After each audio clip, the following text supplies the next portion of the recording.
мұғалімі Мұсахан Алмас Мұратбекұлы, Үлкенчан орта мектебі. Ұстаз мақтан тұтарлық мамандық.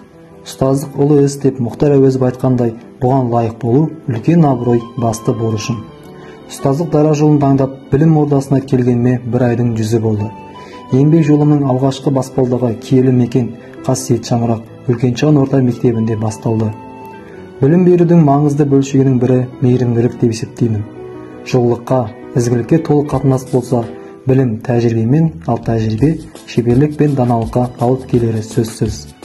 Осы орайда алғашқы күннен баурап алып, көмек қолын созып, кәсіби шыңдалуымызға жағдай жасап жатқан ұжымыма алғысым шексіз.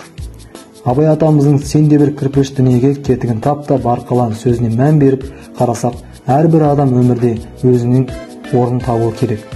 Мен өзімді балаларға білім беру саласында тапқаныма қуаныштымын.